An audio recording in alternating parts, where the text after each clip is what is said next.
Good morning, children. Hope you are well at home and utilizing this lockdown period in a productive manner. Children, my today's video relates to the English book Vistas for class 12. And today I am going to discuss with you the first chapter of Vistas, that is the third level by Jack Finney. Let me brief you about Jack Finney, an American author, also known by the name Walter Braden. He was well known for science fiction and thrillers. Born on 2nd October 1911 and died on 14th November 1955.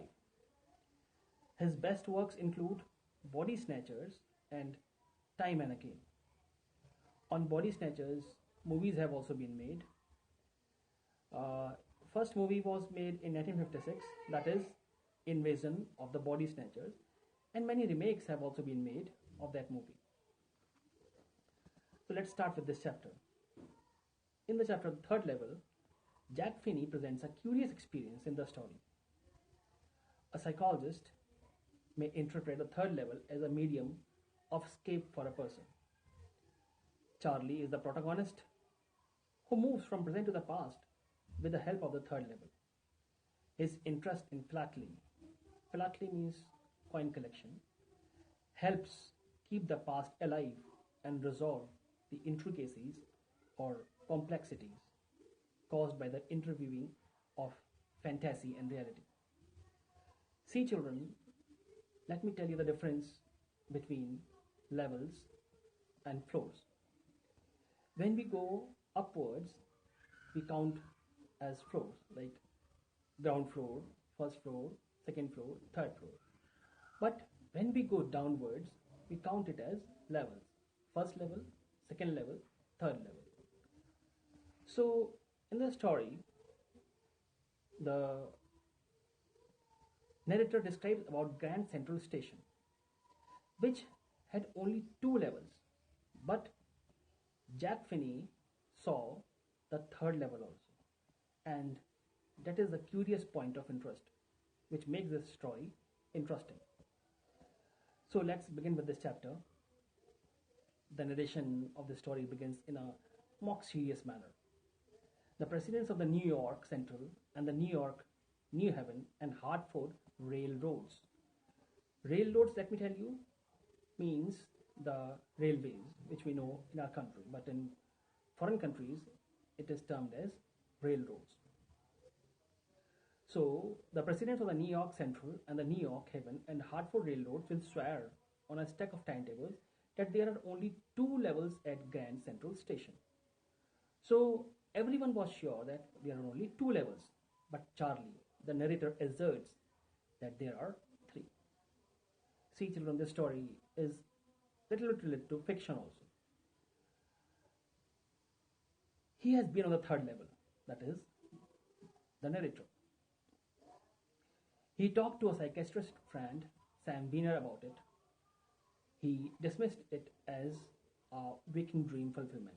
So when the person, the Charlie, the protagonist, visits a psychiatrist or his friend also, Sam Wiener, he tells us no, it's just something which is walking inside your brain, but there is no such level. It's just like a dream. He said the narrator was unhappy. The narrator's wife Louisa was sad. The psychiatrist explained that the modern world was full of insecurity, fear, war, worry, etc. And that's why the narrator wants to escape from all these anxieties. His friends also agreed. They thought that his habit of stamp collecting was a temporary refuge from reality. See, children, our life is wrapped with different kind of intricacies or complexities, and everyone tries to run away from these kind of difficulties. So maybe the same thing was happening with Charlie, the protagonist of the novel. Charlie was a 31-year-old. He was an ordinary guy. One night he wanted to get uptown to his home to Lisa, his wife. So he turned into Grand Central Station from Vanderbilt Avenue. He went down the steps to find the first level, where one could take trains like the 20th century. Then he walked down another flight of stairs to the second level. Suburban trains left from there. He ducked into an arched doorway, heading for the subway, and got lost. Here was the beginning of the third level.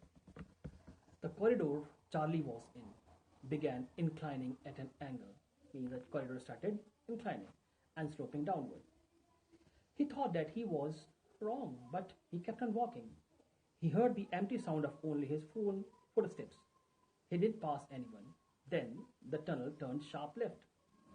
He went down a short flight of stairs and came out of the third level at Grand Central Station. His dream came true. For a moment he thought he was back on the second level, but the room he saw was smaller. There were few ticket windows and train gates. Moreover, the information booth in the center was wooden and old looking. The man in the booth wore a green eye shade and long black sleeve protectors, means he was wearing full sleeves shirts. The open flame gas lights were dim and flickering. There were brass spittons on the floor. There was a glint of light across the station. So everything at the Grand Central Station, the third level, gave a look of around 1890s. A man pulled a gold watch from his vest pocket. The man snapped open the cover, glanced at his watch, and frowned. He wore a derby hat. Derby hat is a round hat, and a black four-button suit with tiny lapels, and he was wearing four-button suit. He had a big black handlebar mustache. Handlebar mustache means pointed mustache. Then Charlie looked around. He saw that everyone in the station was dressed like 1890 or something. A woman walked in through the train gate. She wore a leg of mutton sleeves and skirts to the top of her high-button shoes. He also saw a very small courier, an EV's locomotive with a funnel-shaped staff. Locomotive here means the train engine. And the train engine looked like that of 1890. Charlie knew that he was back in the 1890s. He walked over to a newsboy and glanced at the stack of newspapers at his feet. It was The World, means the name of the newspaper was The World. And the lead story in The World said something about President Cleveland. And Charlie knew very clearly that The World had not been published for years. From the files of the public library, he came to know the date of that issue was June 11, 1894. Charlie then turned toward the ticket windows. He wanted 2 tickets to Galesburg, Illinois. One was to be for himself and the other for his wife, Louisa. The clerk calculated the fare. He glanced at Charlie's face. Headman. Charlie counted out the money. The clerk stared at Charlie and refused to accept the bill, saying, "That ain't money, mister." See, the money which was used in 1890 was totally different. That was used years later. And that's why the ticket counter clerk refused to accept the money. And he said, "That isn't the money." Charlie glanced at the cash drawer beside him. The money was old style bills, half again as big as the money being used in those days. So the currency was totally different. It was also of different look. Charlie turned away and got out of fast because he did not want to go to jail. So using fake currency is a crime. So he was afraid that he could go to jail. That's why he left from that place as soon as he could. Next day, the narrator drew $300 out of the bank. He went to the coin dealer's shop to buy old money. So next day, that Charlie purchased some old currency from the coin dealer. His $300 brought less than 200 in old styles. He wanted to go back to the ticket counter on the third level to buy 2 tickets for himself and his wife to Galesburg, Illinois. But he has never again found the corridor that led to the third level at Grand Central Station anymore. So after purchasing the old coins, he again went for the search of the third level, but he could not get there again. Charlie told Louisa all this. She was quite worried. She didn't want to look for the third level anymore. After a while, Charlie stopped. He went back to stamp collecting, but now both of them were looking every weekend because they had proved that the third level was still there. So now Charlie, along with his wife, searched for the third level. His friend Sam Weiner had disappeared. Sam Weiner, you may remember, the psychiatrist who told Charlie about the problem. He was missing. Nobody knew where, but Charlie suspected that he had gone to Galesburg. He used to tell Sam about the place, and he said that he liked the sound of the place. One night, Charlie was fussing with his stamp collection. He found a first day cover dated July 18, 1894. So he got a stamp, and the date was July 18, 1894. The stamp was a 6-cent dull brown with a picture of President Garfield. There was a paper inside. It was a letter written from Galesburg, Illinois, dated July 18, 1894, and addressed to Charlie.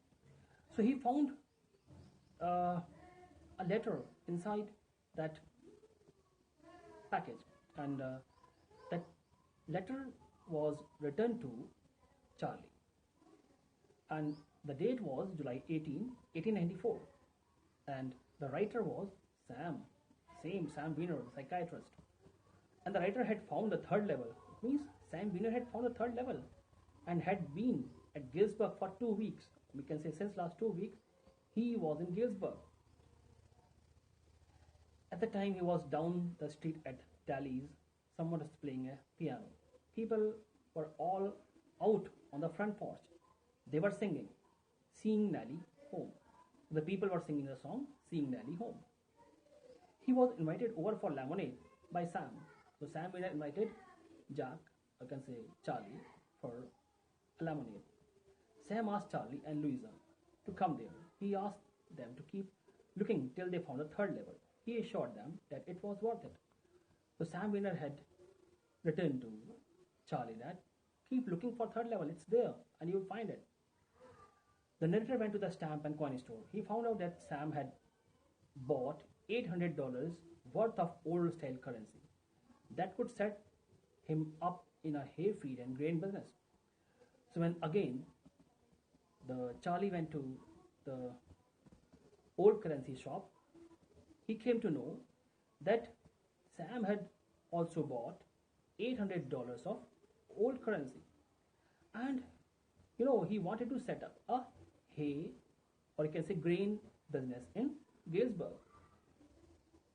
It was something he really wished to do, as Sam Weiner was a psychiatrist, but he wanted to do the business of hay and grains. Moreover, in Galesburg, Illinois, in 1894, Sam could not go back to his business of psychiatry. Sam was the narrator's psychiatrist. So in the Galesburg, Illinois, Sam could not go back to his old profession of psychiatry. Therefore, he purchased hay and grain business to do some kind of work in Galesburg. So this was the explanation of the chapter. Hope you would get benefited. Thank you. For inquiries, contact me.